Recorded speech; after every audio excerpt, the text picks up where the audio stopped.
Okay, that must mean that we are on for Daily Power Parsha. I'm happy to see everybody and very excited to study Torah. Okay, ladies and gentlemen, this is Friday, May 28th, 2021. So let's jump straight in. I'm going to share my screen. Let's do some Torah study. We're going to study the 5th, 6th, and 7th readings of the Parsha. And it begins with Numbers chapter 10, verse number 11. We read about the journeys. On the 20th of the 20th day of the second month in the second year. So I'm going to give you the date. Second month is ER. Second year means the year after the Exodus. So it's year 2449. So it's ER 2449, and the date is 20 ER. So 20 ER 2449. On that day, the cloud rose up from over the tabernacle of the testimony. Why is this significant? It's significant because the Torah is telling us that for over a year, a little over a year, they stayed in the same place. Remember after the Exodus, they went to Mount Sinai, they went to the Sinai desert, camped at Mount Sinai, got the Torah, sinned with the golden calf, built the Mishkan. They had stayed in one place with the mountain somewhere nearby in the vicinity, right? The mountain was right, Mount Sinai was right there, wherever there is, and that's where they were encamped. Well, it was finally 1 year and 2 weeks later, because the Torah was given on the 6th of Iyar. This is the 20th of Iyar, the next year. So it's a year and 14 days later that finally the cloud rose up. And you know, when the cloud rises, that means that you begin to march, you begin to move. So that's when, verse 12, the children of Israel traveled on their journeys from the Sinai desert. They were there for a full year, building the Mishkan, dedicating it. A month later, they begin to move. And the cloud settled in the desert of Paran. That's where they were meant to encamp next. This, verse 13, was the first journey at God's bidding through Moses. Now, it wasn't the first journey, that was out of Egypt. It wasn't the first, but it was the first journey at God's bidding through Moses after Sinai, once the Mishkan was built, when the cloud signaling situation had been set. 14. Now, we know this from before, but the Torah tells us how it played out. We read it before about how it's supposed to play out, but now it actually does. Rabbi, excuse me? Yeah. So sure. It's the first time then we're traveling as a Jewish people too. Correct. Yes. Well said. First time traveling as a people formally after receiving our national mandate and marching orders. Exactly. Okay. So verse 14 tells us how exactly they traveled. Again, we know this because we know the instruction, but here's how it plays out. The banner of the camp of Judah's children. We know every detail, right? You sound the trumpets, once or twice or short blast, and then the eastern camp heads out, then the southern camp, then the western camp, then the northern camp. So here we go. The banner of the camp of Judah's children traveled first. They were the east, according to their legions. Heading the legion was Nachshon, the son of Aminadab. He was the leader of Judah. Heading the legion of the tribe of the children of Issachar was Nathaniel, the son of Tzur. Heading the legion of the tribe of the children of Zebulun was Eliab, the son of Chelon. Those were the eastern tribes, 3 eastern tribes. Then the tabernacle was dismantled. Okay, so remember, the eastern flank moves out, and now the tabernacle is exposed. Are you with me? If you have surrounding the tabernacle, and the eastern side is moving first, well, now you have one side that's open, boom. Now the tabernacle was dismantled by the Levites. And the sons of Gershon set out together with the sons of Merari who carried the tabernacle. Remember, Gershon and Merari were 2 of the 3 families. Gershon carried the curtains and the dividing curtains and the tapestries. Merari carried the beams and the sockets and the boards, kind of the frame. So Merari is the frame, and Gershon is the curtains, and they dismantled the tabernacle, and they started heading out.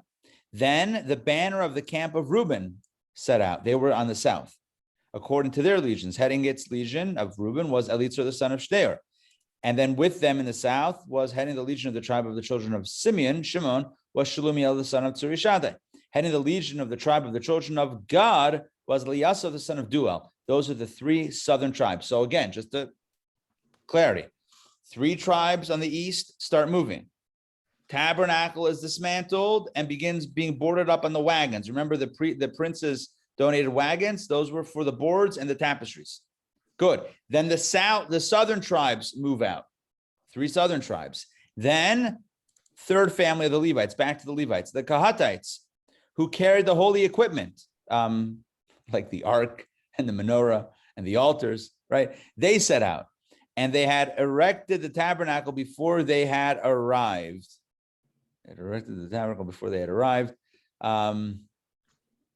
What I believe that means is that when they would encamp by the next location, the first thing that would happen is the tabernacle would be set up and then the people would camp around it. So it's kind of like previewing how that would work on the other side of the travels. Okay, so you have, again, the eastern tribes, the frame and the curtains of the Mishkan with the Levites, the southern tribes, the holy vessels of the Mishkan with the Kahatites, and then you have now the western tribes. Then the banner of the camp of Ephraim set out, again on the west, according to its legions. Heading its legion was Elishama, the son of Amihud, and together with Ephraim, heading the legion of the tribe of the children of Manasseh was Gamliel, the son of Pedatsur. Heading the legion of the tribe of the children of Benjamin was Abidan, the son of Gedoni. Those were the three western tribes. Then the north, then the banner of the camp of Dan. To the north set out the collector. We talked about this before. Dan is the collector for all the other camps, the lost and found collector, because they went last. According to its legions, heading its legion was Achiezer, the son of Amishadai. Heading the legion of the tribe of the children of Asher, it was done together with Asher and Naphtali. So Asher was Pagiel, the son of Achron. Heading the legion of the tribe of the children of Naphtali was Achir, the son of Enon. These are the travels of the children of Israel according to their legions, and then they traveled. So until now, everything was theory. When you travel, this is the order. When you, this is how it should be done. You need some wagons. You need this. You need that. These are the kahats. This is the job of kahat and Gershon and Merari. Blah blah blah. We have all the information. The Torah is telling us now how that first journey unfolded. Man, you can imagine it's a lot of coordination, right? We got three tribes moving out. Then we got to dismantle, break down the frame and the tapestries, load them up in the wagon, start moving. Southern tribes, you go. All right, now we're going to carry the ark and the menorah and all the utensils. Western tribes, you guys are gone. Then the northern tribes fall out. All right, here we go. Verse 29. Wow, blast from the past. Then Moses said to Chovav, the son of Reuel, the Midianite. Who was this Chovav guy?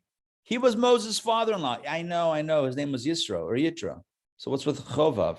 Okay. Chovav means love because he loved the Torah so much. He stuck around the Jewish people. His name here is called love. It's his band name. His name was Yitro, but his Jewish Torah name here is Chovav. So Moses said to him, remember he came and joined and gave advice about back in the day. So he says a year prior. So Moses said to him the following: we are traveling to the place about which the Lord said, I will give it to you. Come with us, and we will be good to you, for the Lord has spoken of good fortune for Israel.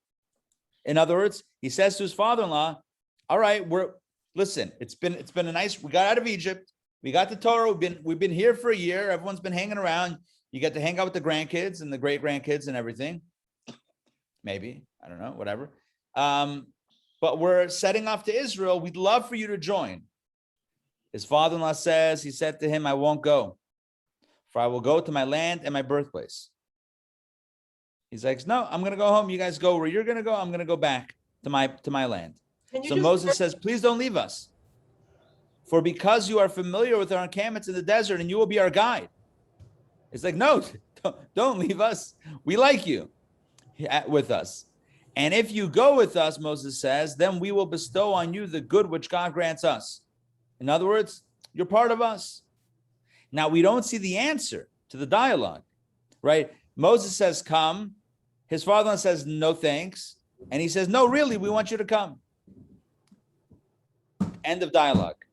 We're going to get back to this in a second. Verse 33, they traveled a distance of 3 days from the mountain of the Lord. Mountain of the Lord will be Mount Sinai, right? And the Ark of the Lord's covenant traveled 3 days ahead of them to seek a place for them to a place to settle. Right, as we said before, the tabernacle had to be set up before the Jews got there. So the Ark went actually 3 days before, even though it started moving once everyone else started moving, but it got to the head of the line and went 3 days ahead. The cloud of the Lord was above them by day. When they traveled from the camp, it was moving with them, guiding them. Then when it stopped, that's when they stopped. Okay. Rabbi? Donna, jump in. So Mount Sinai is not Israel then? No. Mount Sinai is somewhere between Egypt and Israel. It's somewhere. That's why we don't know where it is. We don't know where it is. It never became holy. It was always, it was top down, like we said in the class, right? It wasn't, it wasn't our choice. It wasn't our thing. But yeah, it's out of, on a practical level, it's also out of Israel. I want to pull up some Rashis about this conversation. So take a look at Rashi on Chovav. I know it's Hobab, but in Hebrew it's Chovav. So Rashi says, yeah, this is Jethro. That's Yitro, Jethro. As it says, of the children of Chovav, the father-in-law of Moses. So what does scripture mean by saying they came to the father Reuel? So there's Reuel, there's Jethro, there's Chovav. What's all this business of all these names? It teaches that children call their grandfather father. He had many names. Jethro, because through him a portion was added, Yeser in the Torah. Chovav, because he loved the Torah, etc. So basically, his real name was, it seems, was Reuel, but Yisro, Jethro, because Yeser means additional, so he got like an additional Torah portion. The section about him giving advice about how to judge, that was his addition. Yeser, Yisro. And Chovav, because as I said, because he loved the Torah. Oh, look at this. So Moses tells his father-in-law, come with us. Why? Because we're traveling to the place. And what did he mean? Immediately. That was supposed to be the plan. Moses was telling his father-in-law, within 3 days, we will enter the land. That was the plan. Got derailed. Next week, we're going to read about what happened with the spies. Spoiler alert, right? But that was the plan. For on this first journey, they travel with the intention of entering the land of Israel. But because they sinned at the episode of the complainers with the spies, they were punished and did not enter the land until much later, like 40 years. Why did Moses include himself with them if he wasn't going to enter the land? Because the decree against him entering the land had not yet been issued, and at that time he thought he would enter. In other words, why does he say we are traveling to the place if he never ended up in Israel? And so Rashi answers simply because at that point, he thought he was going into Israel. Nothing had yet gone sour, to which he was decreed not to go into the land. Does that make sense? 3 days is not far. So no, it's close. Israel would have been close to Mount. It's on the southern, it's by the southern border. South. I wonder if I have, I do. Hold on. I'm going to bring my Gutnick edition of the Chumash, and I'm going to do I'm going to hold it up. Okay. So give me a second. I'm going to show you something.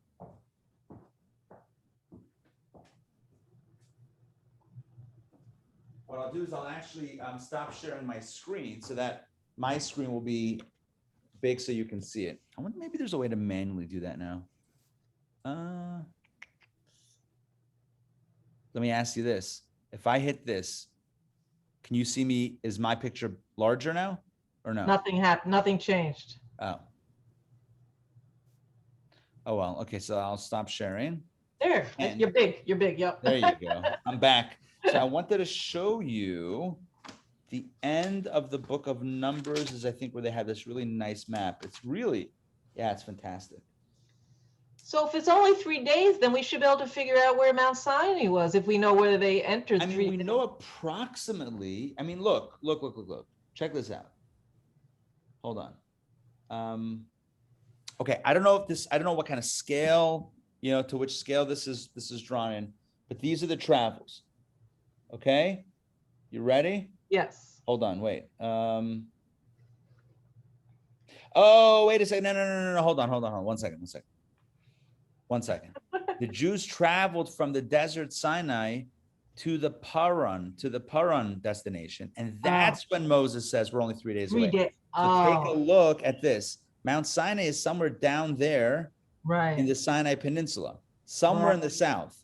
And then that first journey, again, it wasn't the first because it was out of Exodus, right?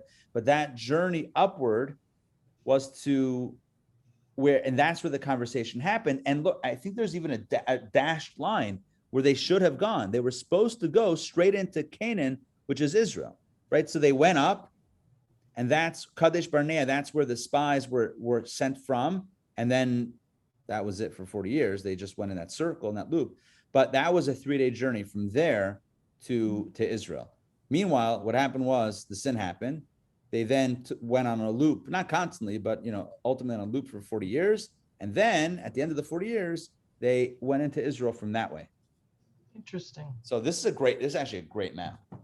Very handy for many contexts. Okay, sure, pleasure. Let's jump in. Let's jump back in. Can you guys see that? Is it coming up? Okay, great. Okay, so and Moses thought he was part of it. We are traveling to the place. Yeah, at that point, he thought he was in. All right, and Reuel Yisro Chovav, his father-in-law, said, no, not for me. I'm going to go to my birthplace, whether, Rashi says, whether for the sake of my possessions or for the sake of my family. In other words, I have stuff there, or I have family there, and okay. And then Rashi said, sorry, and then Moses says back to him, no, please don't leave us. You're familiar with our encampments, you'll be our guide. So Rashi says the word na, please, is an expression denoting a request. He made this request as he didn't want people to say Jethro did not convert out of commitment for Judaism. Rather, he thought that prophets have a portion of the land. Now that he realizes they have no portion, he has forsaken them and gone his own way. So in other words, Moses didn't want Jethro to be disgruntled and say, oh, so you guys are going to the land, I guess I'm not invited, and then I'm out. He didn't want that whole thing to be a thing. He said, please don't leave us, be part of this. You're familiar with our encampments in the desert. It is fitting for you to do this, to remain with us, since you are familiar with the places in which we will camp in the desert, and you saw the miracles and wonders. Okay, fine.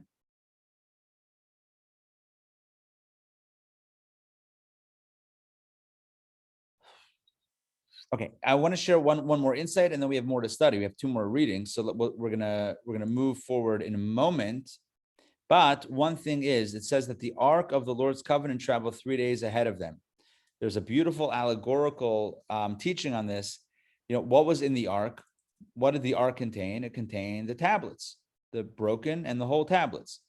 In other words, the core of the Torah. So the Ark has the Torah, and the idea here is that Torah is always traveling 3 days ahead of them. In other words, Torah is ahead of its time. Torah values, Torah insights are always, sometimes people say, oh, Torah, a Bible is old-fashioned. Really?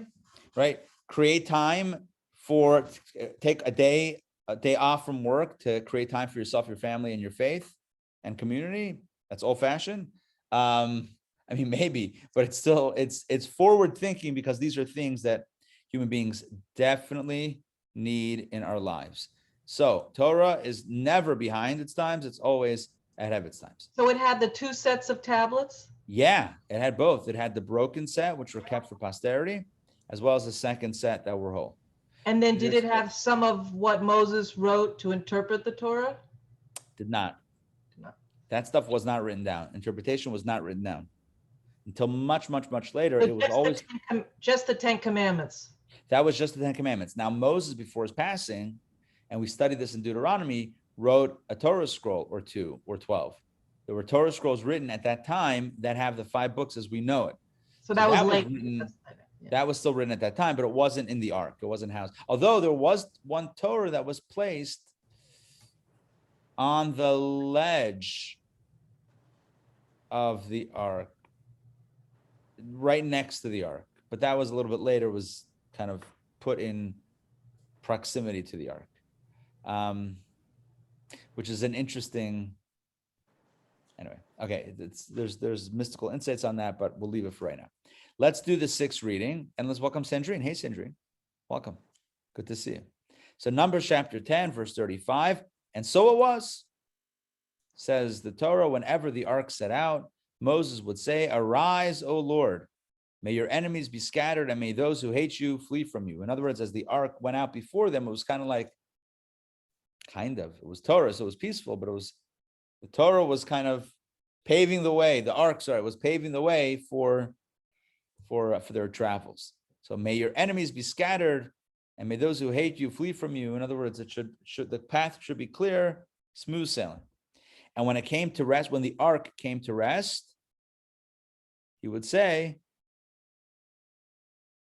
hold on. This verse that we just read, verse 35, is the same verse that we read in synagogues around the world when the ark is opened, when our Torah scroll ark is opened.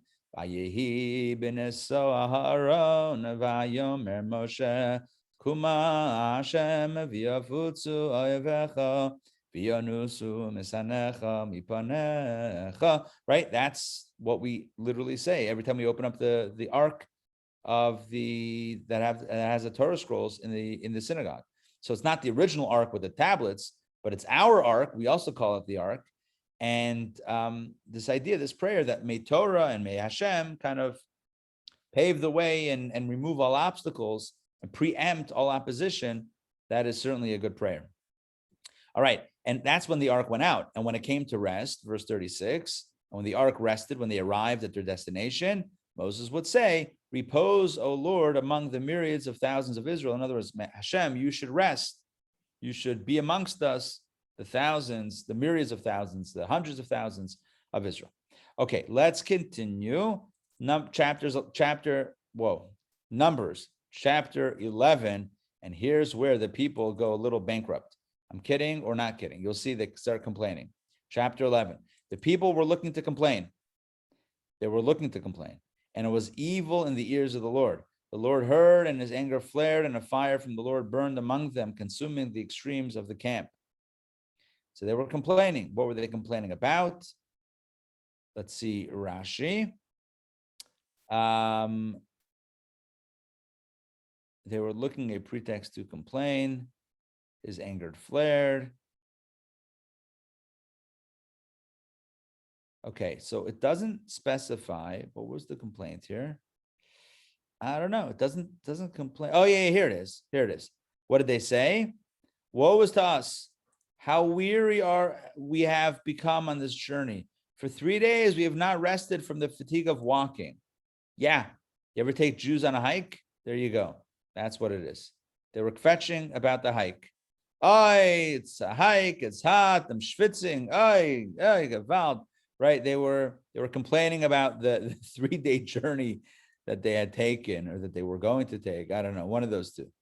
So Hashem wasn't happy, and he consumed the extremes of the camp. The people cried out to Moses. Moses prayed to the Lord, and the fire died down. Seems to be a fire that kind of like eliminated some of the complainers at the fringes. And then Moses prayed, and the fire was stopped. So he named that place Tab'era, or Tav'era, which is related to the word fire.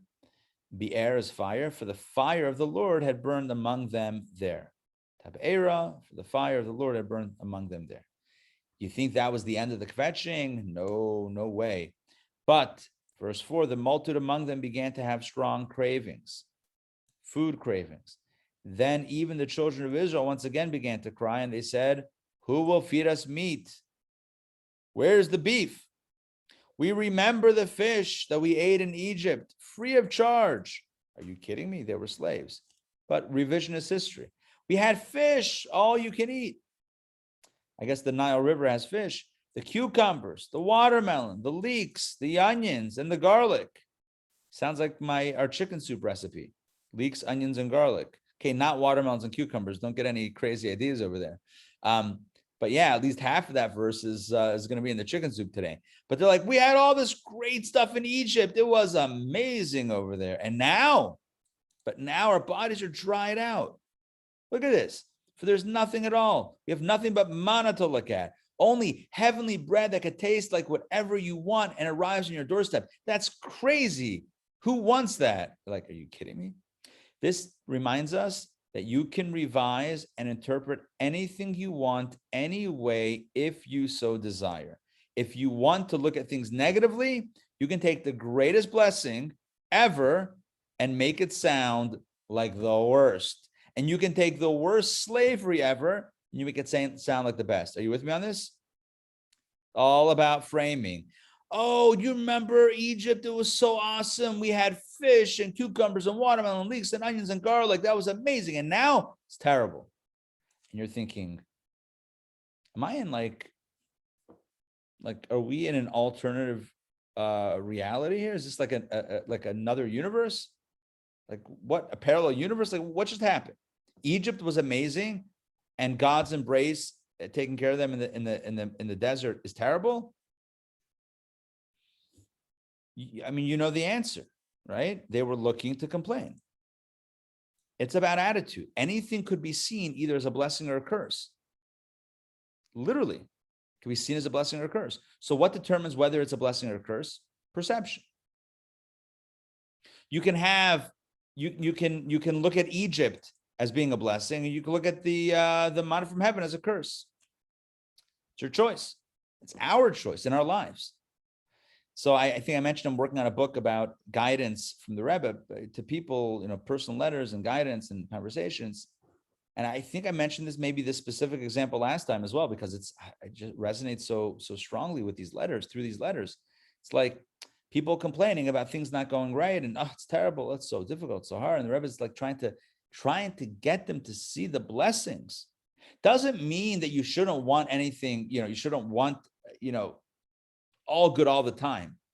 But to take the thing that's not 100% perfect and make it out to be like the whole definition of my life, and therefore my life is terrible, it's nishtemes. It's not true. It's not true. It's not true. It's not healthy. It's not anything. It's not grateful to Hashem for all the blessings that you do have. Anyway, does it make sense what I'm saying? Yes? All right. Let's move on. I just feel very strongly about that. Let's continue. Now, it's like the Torah narrator is like, by the way, about the manna that they were complaining about. Now, the manna was like a coriander seed, and its appearance was like the appearance of crystal. In other words, it was kind of awesome. The people walked about and gathered it. Then they ground it in a mill or crushed it in mortar, cooked it in a pot, and made it into cakes. It had a taste like the taste of oil cake. But what our sages say is the fact that you can grind it in a mill, crush it in a mortar, cook it in a pot, or make it into cakes, those are not the same things, right? And what that means is you could do anything you wanted with the manna. It was magical food. You could cook it, prepare it, grind it, bake it, whatever you want. You could do it any different way. When the dew descended on the camp at night, the manna would descend upon it. It literally came down from heaven. So the Torah is literally spending 3 verses to clarify that they were wrong. They were complaining about the manna. It's like, bro, the manna was amazing. All right, back to the story. Moses heard the people weeping with their families. They're crying, oh, woe is to us. We want to go back to Egypt. It was so nice. We had so much good food. Moses hears the people weeping, each one at the entrance of his tent. The Lord became very angry, and Moses considered it evil. Moses said to the Lord, Moses wants to resign. Why have you treated your servant, me, so badly? Your servant means me. Why have I not found favor in your eyes that you place the burden of this entire people upon me? Basically, Moses says to God, what do you want from me? I can't deal with these people. I have nothing to say. They want to go back to Egypt now. It's like, I can't even. Moses says to God, what do you want me to do? Did I conceive this entire people? Did I give birth to them that you say to me, carry them in your bosom as the nurse carries the suckling to the land you promised your fathers? What did I do to deserve these people? I didn't give birth to them. If I gave birth to them, it would be my responsibility, thick or thin. But what are you doing to me? You give me a very tough gig. This is the only time in Torah that we find Moses complaining about his lot. Where can I get, on a practical level, they want meat. Where can I get meat to give all these people? Where am I supposed to get meat from? What do you want me to do? Moses says to God, for they are crying on me saying, give us meat to eat. Moses continues, alone I cannot carry this entire people, for it is too hard for me. If this is the way you treat me, please kill me. For I have found favor, if I have found favor in your eyes, so that I not see my misfortune. Moses basically says, if this is the way it's going to be, then just take me out. I can't do this. Pretty strong words, right? Typically, this is not like one of those sections that are like, most people are not that super familiar with, but this is a part of the story. So then the Lord said to Moses, assemble for me. God is going to tell Moses, I hear you. We're going to delegate. We're going to share responsibility. You don't have to carry on your own. We're going to create 70 elders, and they're going to help you. Assemble for me 70 men of the elders of Israel, respected, right, people, whom you know to be the people's elders and officers, and you shall take them to the tent of meeting. That's the holy space in the Mishkan, and they shall stand there with you. I will come down, right? My presence will come down and speak with you there, and I will increase the spirit that is upon you and bestow it upon them. In other words, I will kind of magnify my divine spirit and move it to them as well. Then they will bear the burden of the people with you, so that you need not bear it alone. Once again, like Jethro told him a year ago about judging the people, that you need to delegate, you can't do it alone. In response to Moses saying, I can't bear this burden of the people alone, God says, okay, you don't have to. 70 elders, there's going to be people, when the people complain, they're going to go to the elders. And then they'll elevate it to you if need be, but at least there are other points of contact so that they're not all ganging up on you. And to the people, on a practical level, you shall say, you want meat? Okay, prepare yourselves. Get ready for tomorrow. Prepare yourselves for tomorrow, and you shall eat meat, because you have cried in the ears of the Lord, saying, who will feed us meat? For we had it better in Egypt. Therefore, the Lord will give you meat, and you shall eat. So God says to Moses, number one, you're not alone. We're going to create a system of 70 elders. Number two, for the people, you can go tell them, get ready for tomorrow. There's going to be meat. And it's going to be so much meat. You shall eat it not 1 day, not 2 days, not 5 days, not 10 days, not 20 days. But sounds like an infomercial. But even for a full month, I'm going to give you so much meat. God tells Moses to tell the people, you're going to have so much meat until it comes out of your nose and nauseates you. Because you've despised the Lord who is among you, and you cried before him, saying, why did we ever leave Egypt? Moses says to God, 600,000 people on foot are the people in whose midst I am, and you say I will give them meat, and they will eat it for a full month. Have you done the math? God tells Moses, you want to check that? You know how much meat that is? 600,000 people or households for a full month of meat eating. If sheep and cattle were slaughtered for them, would it suffice for them? If all the fish in the sea were gathered for them, would it suffice for them? Where are you going to get the meat from? God?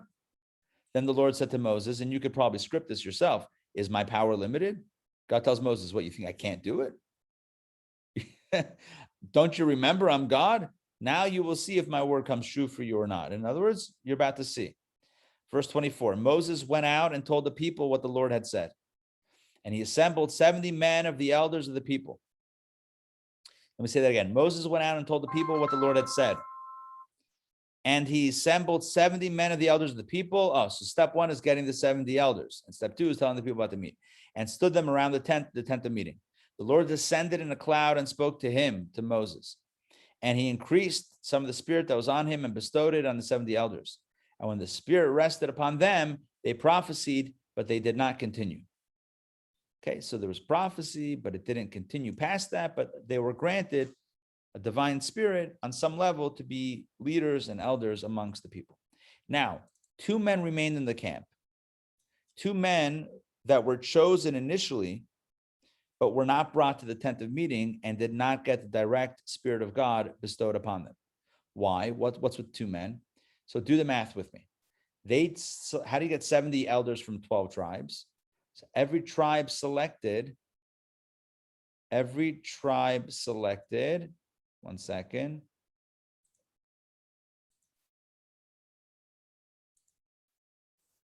Six. Every tribe selected 6 elders. 6 times 12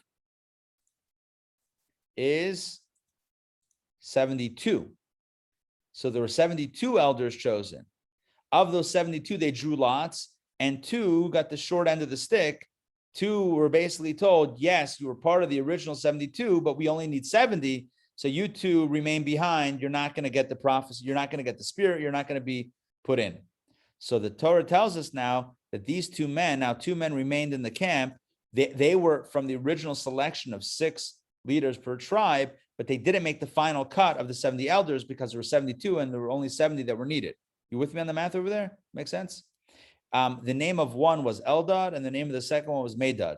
Convenient. Eldad and Medad. And the Spirit rested upon them, even though they weren't by the tent of meeting, even though they weren't inside the holy space.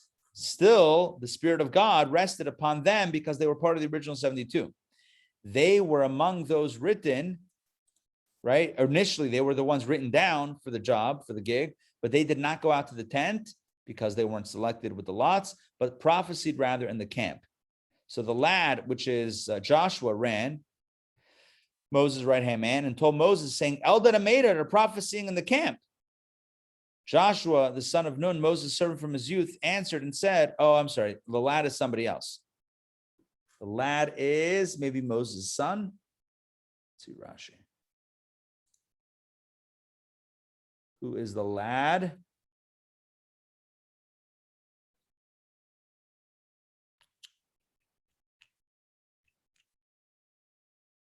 Some say this was Moses' son, Gershom. Okay, so the lad could be Moses' son. Let me toggle Rashi off. Let's get back to where we were. Right, so some say it was Moses' son, who said to him, oh no, Eldad and Medad are prophesying in the camp. They were from the original 2 selected. They didn't make the 72 selected, but they didn't make the final cut. But they're still getting prophecy in the camp where everybody else is. Joshua, the son of Nun, Moses' servant from his youth, answered and said, Moses, my master, imprison them. Stop them from saying prophecy. Moses said to him, are you zealous for my sake? Take it easy. If only all the Lord's people were prophets, that the Lord would bestow his Spirit upon them. I love that there are more prophets than less. Let everybody be a prophet. So if there's 72 prophets instead of 70, that's also a good thing. By the way, what were they saying? What were Eldad and Medad prophesying about? What was the nature of their prophecy? I'm going to toggle Rashi again. You know what they said?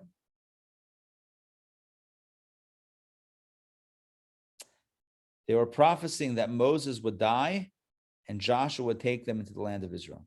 You see that? Eldad and Medad were saying, Moses will die and Joshua will be the one to take him into the land. So Joshua, when he hears a report, he says, oh no, imprison them. In other words, he was very humble. He's like, no one should be talking about me taking over Moses and all that stuff. So, dispose of them. Well, whatever, and just at least lock them away. And Moses says, no way. This is it. Okay, now that everyone's vertigo from the scrolling back and forth, let's read 7th reading. Let's do this. Then Moses entered the camp, he and the elders of Israel. A wind went forth from the Lord and swept quails. So, 1 second. So there were 2 issues, right? Number 1, Moses needs help. And number 2, the people need meat. So God gave Moses the help, 70 elders, even 2 more that were saying prophecy. And now we got to feed the people meat. So a wind went forth from the Lord and swept quails from the sea and spread them over the camp about 1 day's journey this way and 1 day's journey that way. In other words, as far as the eye could see, there were quails in the sky. Around the camp, about 2 cubits above the ground. 2 cubits is, a cubit is 1.5 feet, 3 feet. So they were like everywhere. The people rose up all day. Oh, I'm sorry. It seems like the quails maybe were piled up 2 cubits above the ground. Right? The wind swept them in and spread them over the camp. I don't think they were hovering. I think it means that they were literally everywhere, descended upon the camp. The people rose up all that day and all night, and the next day and gathered the quails. Even the one who gathered the least collected 10 heaps of quails. They spread them around the camp in piles. Okay, maybe they were in the air. Now it's in piles. All right, whatever. Either way, there's a ton of food. The meat was still between their teeth. It was not yet finished. And the anger of the Lord flared against the people, and the Lord struck the people with a very mighty blow. I guess God, although he gave them the meat, was unhappy about the way this whole thing had gone down. And there were people who died. And he named that place Kivrot HaTaiva, graves of craving.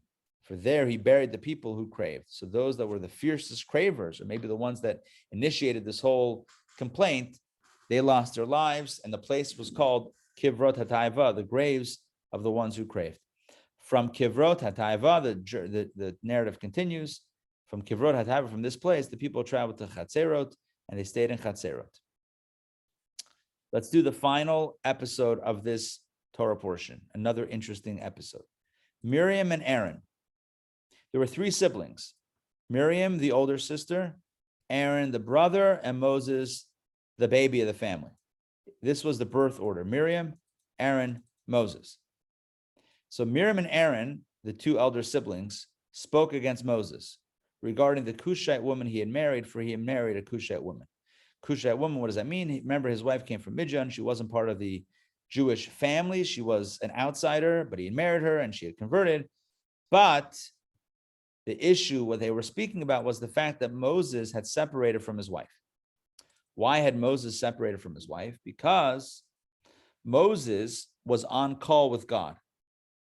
And to be on call with God means that you had to be in a state of ritual purity. If you recall from a few weeks ago, there are different causes of ritual impurity, one of which is intimacy. Even though it's only, a mikveh in a day and whatever it is, it's a very short interim thing. Nonetheless, as being on call from God 24/7, Moses, I don't know if he separated, but he wasn't intimate with his wife. And that's what they were speaking about. And they said, what's he doing? They said, has the Lord only spoken to Moses? Hasn't he spoken to us too? In other words, and we're still married. We're still with our spouses. This is sibling talk. This is a thing that siblings would say about a younger sibling. The older siblings, what's up with Moshe? Like, why isn't he? You heard what's going on with him and his wife. It's, we're also prophets. Aaron was, and God spoke to Moses, and Aaron, God spoke to Aaron and Miriam, each in their own way. So, and we're living a normal family life. What's up with our brother? And the Lord heard.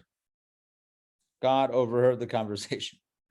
Now, this man Moses was exceedingly humble, more so than any person on the face of the earth. And the Lord said to Moses, Aaron, and Miriam, Moses gets schlepped in on this, even though he wasn't there when this narrative went down. Obviously, they were speaking about him, not to him. God says to them, go out, all 3 of you, to the tent of meeting. In other words, that's it. Everyone out from your tents, your personal tents. Meet me in the tent of meeting. Meet me in the Mishkan. And all 3 went out. The Lord descended in a pillar of cloud. Now they're in trouble. The Lord descended in a pillar of cloud and stood at the entrance of the tent. He called to Aaron and Miriam, and they both went out. He said, please listen to my words. If there be prophets among you, I, the Lord, will make myself known to him in a vision. I will speak to him in a dream. In other words, most prophets, all prophets, only know God in a vision or in a dream, not directly. Not so my servant Moses. He is faithful throughout my house. He's on a different level. When I speak, with him, I speak mouth to mouth, in a vision and not in riddles. And he beholds the image of the Lord. So why were you not afraid to speak against my servant Moses? He addresses their question. Why is Moses different? And God says, because I relate to him on a different level. Yeah, you guys get prophecies, but yours is in a riddle and a dream and an altered state. But Moses is face to face with me. He's got to be fully present and on call always. How are you not afraid to speak about him? The wrath of the Lord flared against them, and he left. Now, the cloud departed from above the tent, and behold, Miriam was afflicted with tzara'at. Remember tzara'at? Remember we said it's not a skin ailment. It's not leprosy, but it's a consequence for what? speaking negatively about someone else, gossiping. How do we know this? This story right here. The cloud goes up, and behold, Miriam was afflicted with tzara'at, as white as snow. Then Aaron turned to Miriam, and behold, he saw that she was afflicted with tzara'at. Now, why was only she and not him? Because she was the one doing the speaking. If you look back at the beginning of this narrative, it says Miriam and Aaron spoke against Moses.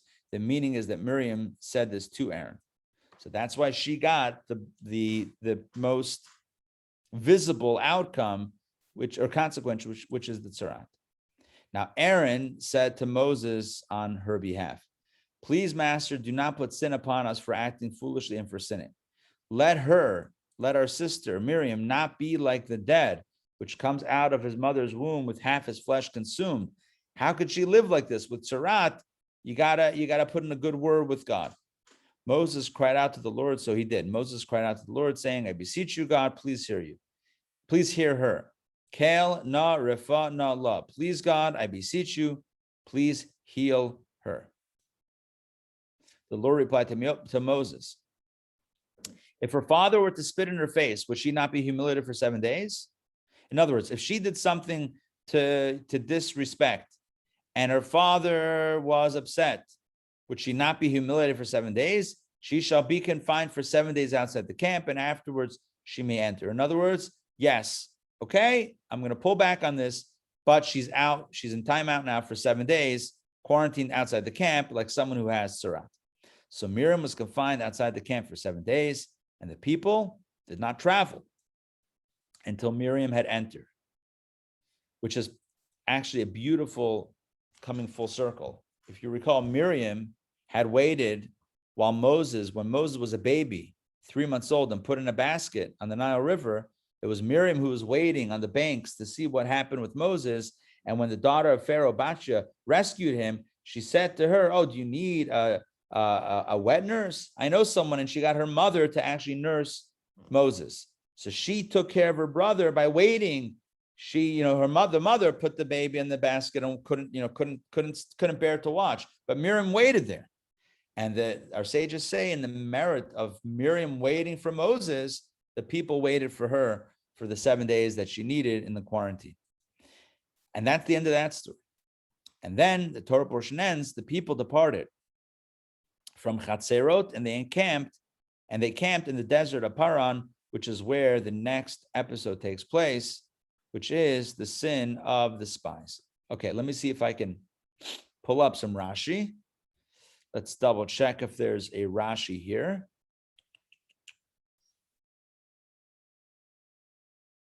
Yeah, let's just read this. This honor of the people did not travel. This honor was accorded to her by the omnipresent because of the time she remained with Moses when he was cast into the river. As it says, his sister stood by him from afar to know what would be done to him. This is from Exodus chapter 2, verse 4. It says that Miriam waited for him. She waited by him. She waited nearby him. And so the people likewise waited by her and did not travel until she was out of quarantine. Okay, so that is the Torah portion. That's the Parsha. What's the moral of the story? Let's not speak about each other, even if we think that we have something really important to say. And at the end of the day, if you have a question about Moses, and you're a sister and you're a concerned sister, so who should you go to? Go to Moses, right? Go to Moses. You could speak to him, say, hey, listen, I hear what's going on. Are you okay? Is everything fine? Are you sure you still can't be with your wife? But to go to your brother about your other brother, Lashon Hara, even if it's under the guise of trying to help, but you're going behind the person's back. All right, Mishnah. Here we go. We're going to do a few quick Mishnayot, and then we're going to close it out. I know it's we're a little bit, late, but it's 12:57 already, but we're going to jump. We're going to continue with this Mishnah. Chapter 6 of Brachot. Let me see how many Mishnahs there are. 1, 2, 3, 4, 5, 6, 7, 8. We'll see how far we can get. Maybe we'll do 4. Maybe we'll do half. The Mishnah discusses blessings recited over various foods. That's nice. Before we eat, here are the blessings. How does one recite a blessing over fruits? Over different fruits that grow in a tree, one recites the blessing who created fruit of the tree with the exception of wine. Although wine is produced from fruit of the tree, due to its significance, its blessing differs from other fruits of the tree. As Borei Beha'alotecha is for the tree. By the way, it happened this week, a few days ago, overnight, our peach tree was completely picked. Completely not a, there were hundreds of peaches one day. The next day, zilch. I Googled it immediately. I'm like, what? It's not even possible. Apparently, squirrels and raccoons could empty peaches in a matter of hours. And I actually saw a few days before a squirrel from the power lines run down, grab a peach, and bounce, a whole peach in its mouth. Never did I believe that we would have to act quickly. I thought the worst that's going to happen is they're going to bite some peaches, and then when we pick them, it's going to be half bitten, which has happened before. But a whole tree gone, it's unheard of. But apparently, when you just Google it when I Googled it, it's not an uncommon thing. I was shocked. Leah comes home 2 days ago from school. She's like, what happened to the tree? I'm like, I have no idea. She's like, all the peaches are gone, even the ones at the top. I'm like, even the ones you can't reach, but who can reach? A squirrel can reach. So for all those that I've said, come over. This year, no peaches for us? You mean there were peaches 3 days? There were peaches 3 days ago, but as of 2 days ago, there are no peaches. Oh, no. I know. That's what I'm saying. We had given. I love squirrel, but I don't know. I'm starting to have a beef with squirrels. Oh right no! Squirrels were nice until it was fun to just walk there and pick up the basket. We put it out for a few days. The kids took to their friends and their teachers, and we had picked. Actually, Leah did most of the picking, and the kids also. I didn't do much. They had picked like a good few hundred, like a good 150, 200 peaches, but there were another few hundred peaches on that tree. I mean, it's crazy. Wow. It just got. Are you sure it's not what's that organization which is for a good cause? They come, it's Mimi and. How do you get to the tippy top of the tree? There's no way. Oh, I'm sure we have the good middle of the day to come over to someone else's tree and just raid the tree. I don't think so. No, they wouldn't do that. It's got to be an animal. It's got to be. It's got to be. And I Googled it, and apparently it's quite common. Maybe not in urban areas as much, but there were some emboldened squirrels. Anyway, wow. Either way, that's our. Listen, it might have been a person. I don't believe that anyone did that. I can't imagine on any level. Practically, I don't see it. No, I was just thinking of that organization. It's called. It's a great organization, Concrete Jungle, I think. Yeah, Concrete Jungle. Mimi, Russell's, and she's a founder. She's being recognized actually by Federation at the annual meeting this year, nice. In a few weeks for that, and so they go to. Fruit trees and pick up and give to people who need it. Yeah, I wish that we would have taken everything off because the squirrels can find other food, I believe. But I wish we could have taken it off before. We didn't know. Next year we'll know to get it early. I guess I have to go to the farmer's market. I know. It was very unfortunate and disappointing. But what are you gonna do? At least someone's eating. Even if it's squirrels. All right. So when you eat fruit from the tree, you say Borei Beha'alotecha, which is the blessing for the fruit of the tree. Now, over wine, one recites who creates fruit of the vine, Borei Beha'agafen. Over fruits that grow from the earth, one recites who creates fruit from the ground, with the exception of bread. So you say Borei Beha'adama, but not bread. Bread too is significant, and its blessing differs from other fruits of the ground, as over bread one recites who brings forth bread from the earth, Hamotzi Lechem min haaretz. Over herbs and leafy vegetables, one recites who creates fruit from the ground. Again, Borei Beha'alotecha. Rabbi Yehuda says that there is room to distinguish between fruits that grow from the earth, herbs, and leafy vegetables, although they are all fruit of the ground. Since they have different qualities, the blessing of the latter is who creates various kinds of herbs, Borei minei desha'im, but we don't hold like that opinion. All right, the Mishnah discusses how after the fact, a more general blessing exempts one from the obligation to recite a more specific one. One who recited, who creates fruit of the ground over fruit of the tree, fulfills his obligation. Because technically, even the fruit of the tree is coming from the ground, right? Yes, right? Everything comes from the ground. One who recited, who creates fruit of the tree over fruits of the earth, though, did not fulfill his obligation. If you say Borei Eitz, who creates fruit of the tree, when you eat a carrot, that doesn't work because carrots don't come from trees, they come from the earth. You with me on that? If you say Borei Pri Adama, you thank God who creates fruit from the ground. When you eat the peach, you're fine because peaches, although they grow on trees, the tree is connected to the ground, so that covers everything, theoretically. But if you say Borei Pri Eitz, the blessing of fruits from the tree, when you're eating a carrot or a potato, you did not fulfill your obligation because it does not grow on a tree. And over all food items, one who recited Shahakol Niyah B'Dvaro, that by whose word all things came to be, fulfilled his obligation. That is the general catch-all blessing. All right, two more.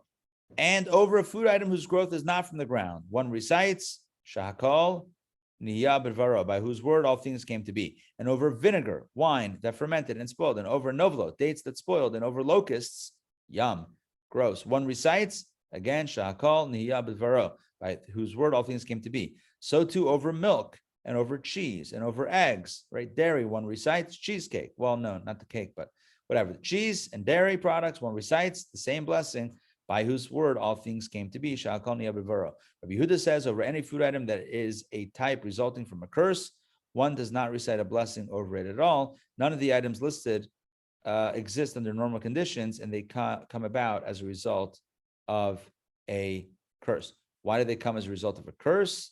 Let's find out what that means. Here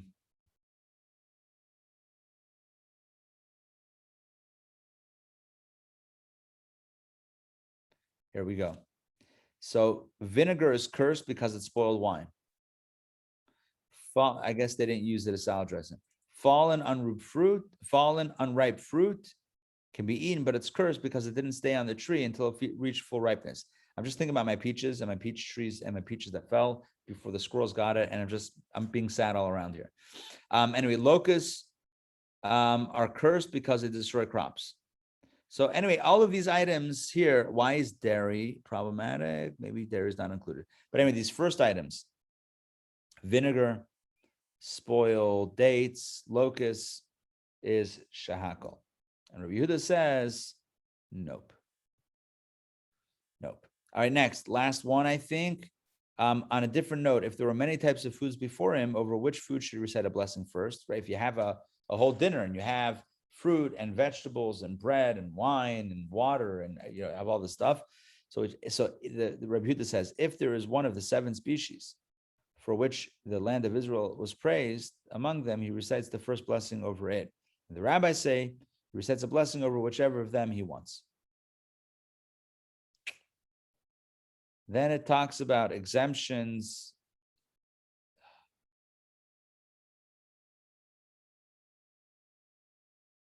Let's just do this quickly. So the Mishnah explains those cases and those circumstances in which blessings are said over foods exempt other foods at the meal from other blessings. In other words, you don't say a blessing every food necessarily on every food that you eat. One could exempt others. So one who recited a blessing over the wine that one drank before the meal, let's say Kiddush. So with that blessing, he exempted the wine that he drinks after the meal, or after the meal. Yeah, after the meal started. Similarly, one who recited a blessing over the appetizers that one ate before the meal, with that blessing exempted the appetizers that he eats after the meal has begun.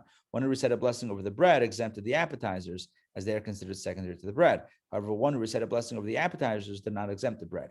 So Akivat Shammai says the blessing recited over the appetizers did not exempt even a cooked dish that he eats during the meal. So the difference of opinions, but basically, if you recite the blessing over wine before the meal, that carries through for the meal. The blessing over other foods carries over for the meal, and the blessing over bread exempts other blessings. So that's why by a Shabbat meal, for example, we say Kiddush on the wine, and that exempts all the wine. And then we wash our hands and eat the bread. And at that point, you don't have to say blessings over each individual item. When you eat the fish and you eat the salad and you eat the chicken soup and you eat the kugel, you don't say individual blessings on that meal because you've already washed for bread and said the hamotzi, and the hamotzi exempts all subsequent blessings for that meal, except for dessert, by the way. Dessert, since it's considered to be not part of the meal, but after the meal or in addition to the meal, so that's not exempted by the bread blessing. I hope that makes sense. So you mean we should do a blessing of a dessert, like on Shabbat? We should. Absolutely. Yes. So if you have a Shabbat meal, so first you start off with the Borei Pri Hagaf and the Kiddush over the wine. Then you wash your hands and say the blessing for bread. And at that point, you're good. No more blessings for the meal and until the blessing after meal, right?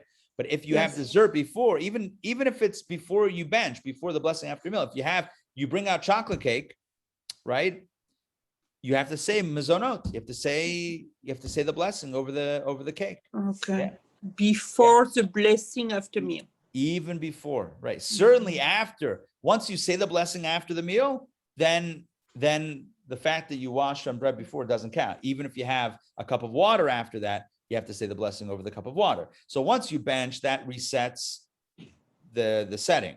But even before you bench, if it's dessert, then you say a separate blessing, because dessert, although it's eaten during the meal, perhaps it's not considered part of the meal. It's considered to be an outside thing. All right. An additional halacha is cited. If several people were sitting to eat not in the framework of a joint meal, in other words, you have people sitting in the same area, but they're not eating together, so each recites a blessing for himself. If they were reclining on divans to eat, which renders it a joint meal, one recites a blessing on behalf of them all, which is, I don't know if we do that. Additionally, if wine came, let's see, do we have commentary on this one? Hold on. Nope. Try to do this quickly. It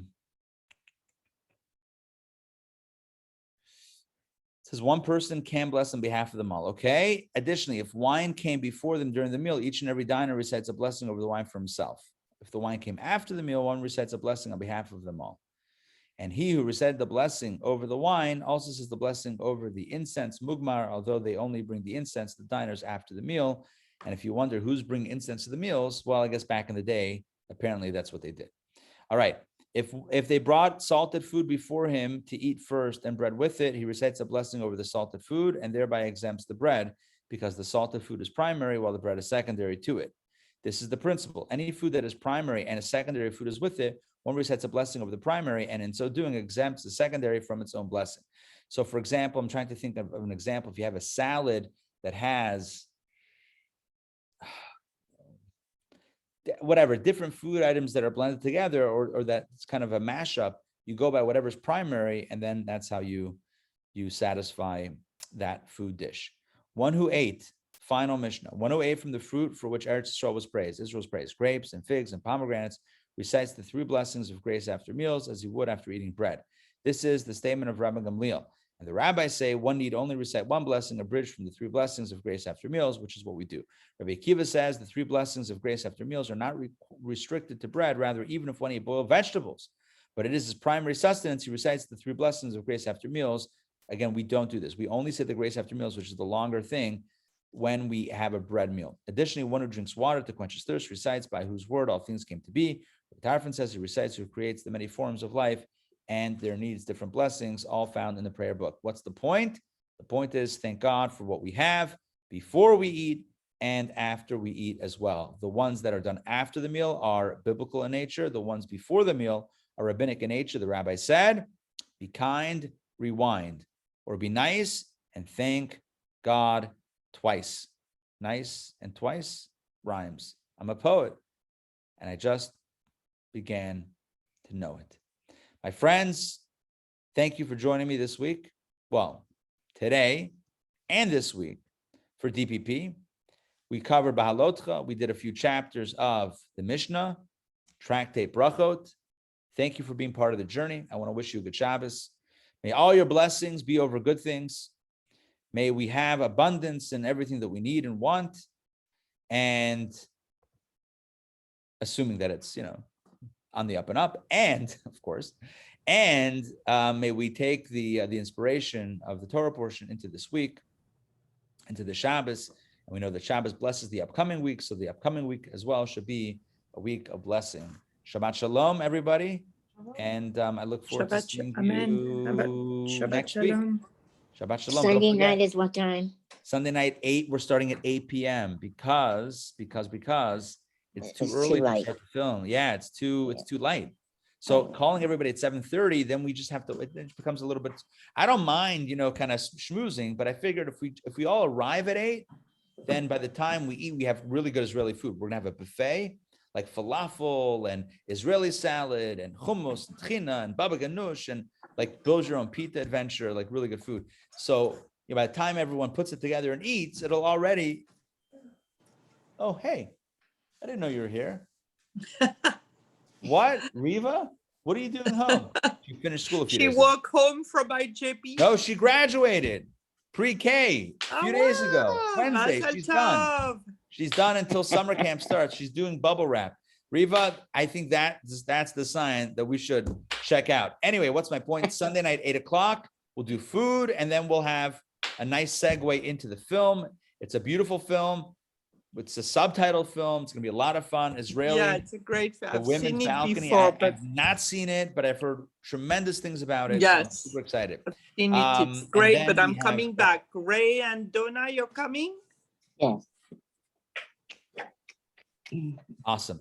Good. And one final note, we just sent out an email today about an amazing event next month with a young man who grew up in Cairo, grew up in Egypt. He grew up hating Jews, being taught to hate Jews. Rahman al-Islam, God, right? May Hashem protect us. And as a young man, when he got older, he decided to explore for himself, and he taught himself Hebrew, and he began studying and reading Israeli literature and newspapers and everything. And he realized there's much more to the story. And he's now a human rights advocate. And he advocates for Israel and for Jewish people and for, of course, his brothers and sisters as well. But he advocates for peace and moving away from the hate rhetoric. And so he's going to be with us. It's got a tremendous story. I hope I didn't give too much away, but he's going to tell all the details of his story because he had reprisals and he was tortured and everything. Anyway, he's going to tell his story to our community next month. You hold on for 1 second? Thank you. June 20th, 7 p.m. Join us live for that. It's called Escape from Cairo. It's on our website, Escape from Cairo. You don't want to miss it. It's online on Zoom, 7 p.m., Sunday, June 20th. Be there or be square. All right, my friends, we'll see you soon. Shabbat Shalom. Take care, everybody. Shalom. But Bye.